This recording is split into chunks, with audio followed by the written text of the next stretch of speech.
Hello guys and gals, Buffalo here. You guys that have followed the channel for any amount of time know that I kind of have a thing for these rimfire double action revolvers. And I've got one here today that we're going to take a look at. But first, we're going to have us a good old fashioned water bottle killing.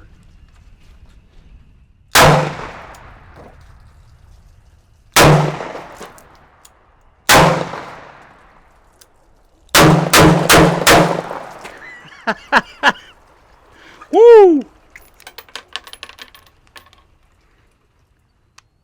Alright, so now that we've got the ice broken and the video rolling, what we're taking a look at here today is my Smith and Wesson 351C. This is a 22 Magnum chambered revolver. See the designation there on the barrel, 22 M.R.F. CTG. It just means 22 Magnum rimfire cartridge. Now you may know it as 22 WMR, 22 WMRF, 22 Magnum, or simply 22 Mag, but they're all the same cartridge. It does have a 7-shot cylinder. Some of you guys probably noticed that when I shot those 7 water bottles there off the table. Internal hammer. Now they do offer this pretty much same revolver with an external hammer, an exposed hammer, called the 351 PD, if you'd rather have one with an exposed hammer on it. And they also offer this pretty much exact same revolver here in 22 long rifle. That would be the model 43C, and it's actually an 8-shot revolver. Now I say internal hammer, some people call these hammerless. Actually, this, as far as I know, the proper term is hammerless. But I don't like that because they're not actually hammerless. There's a hammer in there, it's just inside the frame. Of course, the big benefit to an internal hammer like that is there's nothing to snag on. If you needed to pull this gun in a hurry, you don't have to worry about it snagging on your clothes or anything like that. Pulling it out of your pocket if you pocket carry, don't have to worry about that hammer catching. The double action pull on this revolver is long and heavy. Most rimfire double action revolvers have a heavier pull than their center fire counterparts because of the extra force needed to reliably fire the rimfire ammunition. This one measures well over 12 pounds on my scale. You'll notice the scale just says over. That's because this scale only goes to 12 pounds. I would guess this trigger to be around 14 pounds, 15 pounds maybe. That's just a guesstimation on my part. This is a J-frame revolver, which is Smith and Wesson's smallest frame size in current production. The actual frame is made of an aluminum alloy, and so is the cylinder and the barrel shroud. This makes for a very lightweight revolver, hence the airlight marking here on the right side. This revolver has an advertised unloaded weight of 11.5 ounces. On my scale, I got 11.4 ounces. And with 7 rounds of Spear Gold Dot self-defense ammunition, it came to 12.3 ounces. So this is a very lightweight revolver, and that combined with the 14+ pound trigger can make for a very difficult to shoot well revolver. And they did cut weight on this revolver pretty much everywhere they could. We can see here there's lightning cuts along the back strap. There is a lanyard attachment here. Along the bottom of the trigger guard, the underlug, both sides of the front sight, and the sight plane along the top strap has also had extra material scooped out of there. With the synthetic grip removed, we can see that the lightning cut on the trigger guard actually runs unbroken all the way down the front strap. These features, combined with the extensive use of aluminum alloy, are what make this such a lightweight revolver. Now it does use steel where it needs to. It has a 1 7/8 inch stainless steel barrel insert. You can see the recessed crown there. The ejector rod is steel. The cylinder latch is steel. And of course, most of your fire control components are going to be steel. So they used steel where they had to, and lighter aluminum alloy where they could get away with it.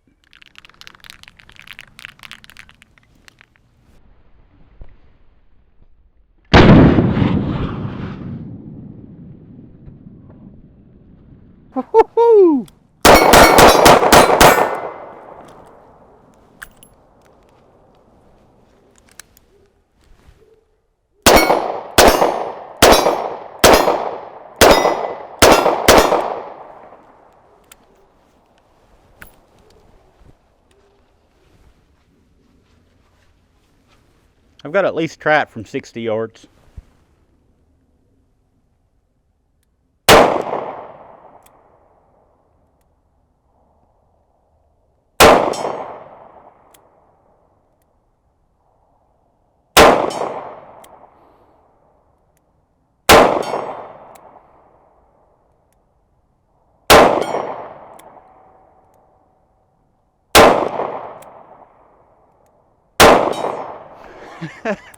Well, most of those found their way home. The sights on this revolver consist of an integral rear U-notch and an XS white dot pinned in place up front. I like these sights. Now, these aren't precision sights, but this isn't a precision target revolver. It's a self-defense revolver, and for that you need sights that you can find quickly and that are going to be very durable. This fits the bill quite well in my opinion, and I like the way that XS white dot matches the contour of that rear U-notch real nice. Those line up really nice together.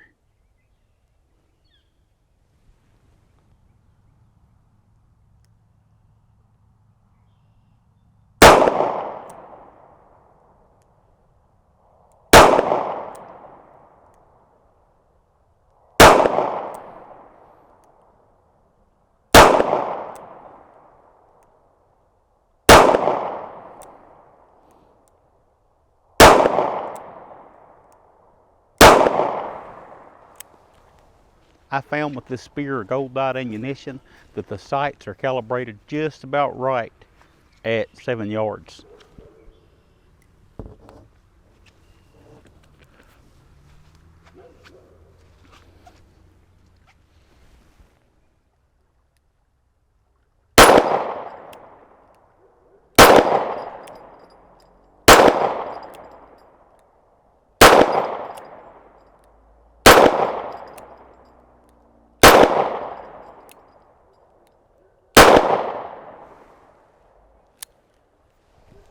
Keep in mind that you do have a short ejector rod here.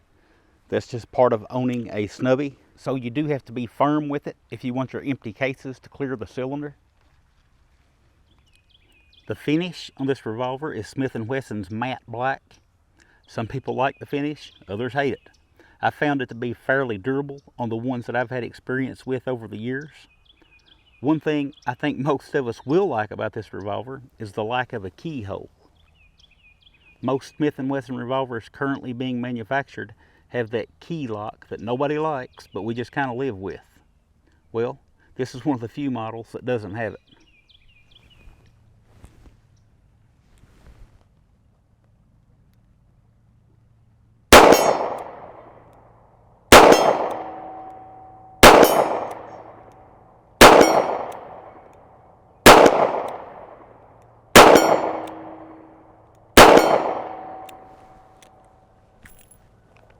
It is nice having 7 shots in a little J-frame size revolver.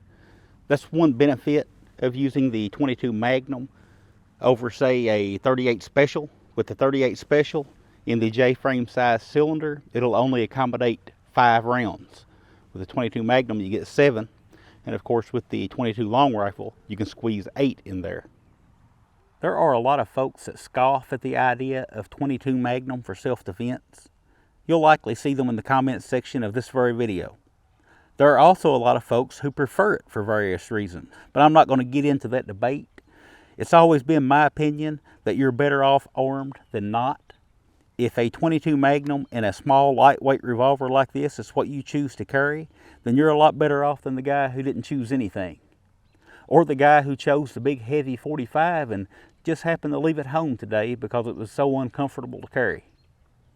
And that's pretty much all I've got to say about that topic.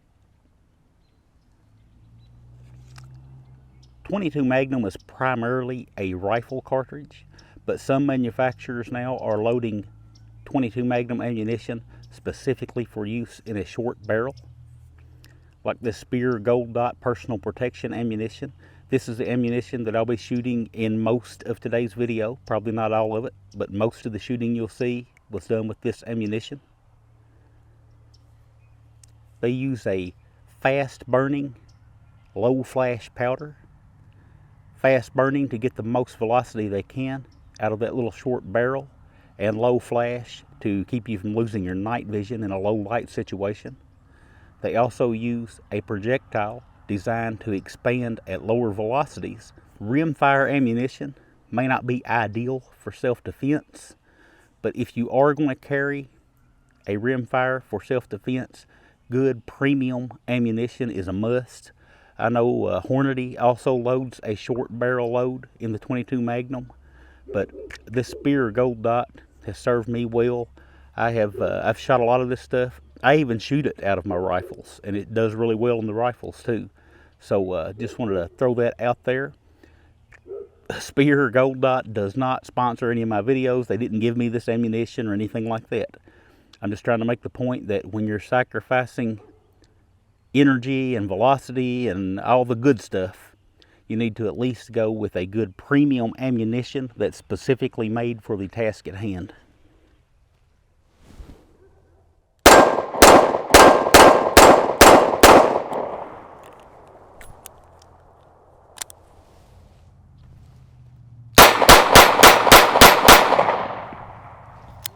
The Smith and Wesson 351C has a lot of features that make for a very good concealed carry revolver. It's compact, it's extremely lightweight, has a very usable yet very durable sight system. The internal hammer, of course, helps prevent snagging, but being sealed off like that also helps prevent pocket lint and other trash from collecting inside the lockwork of the revolver. Also, the internal hammer makes it much more reliable in the event that you had to fire the gun in a hurry from your pocket.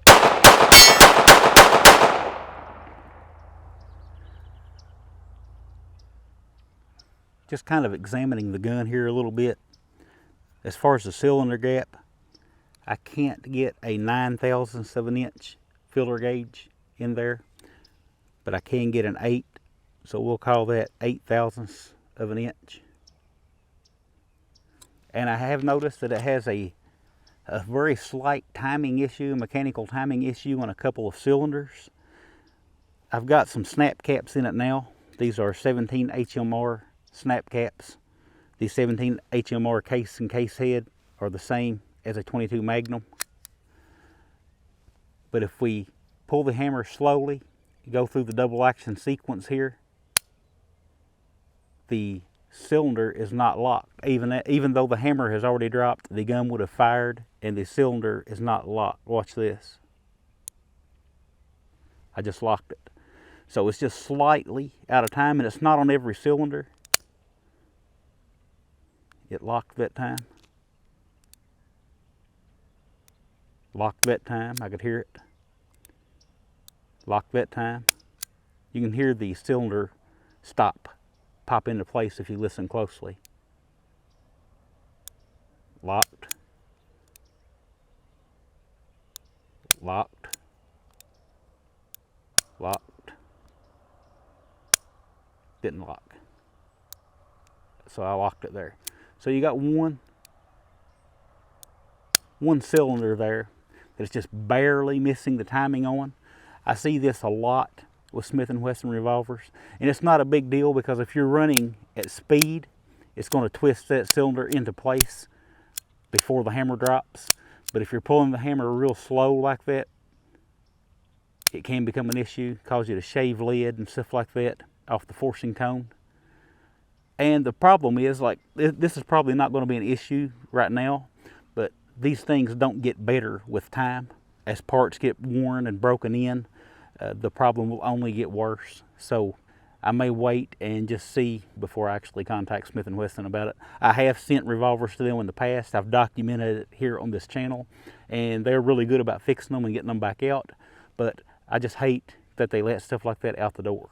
These are not inexpensive revolvers.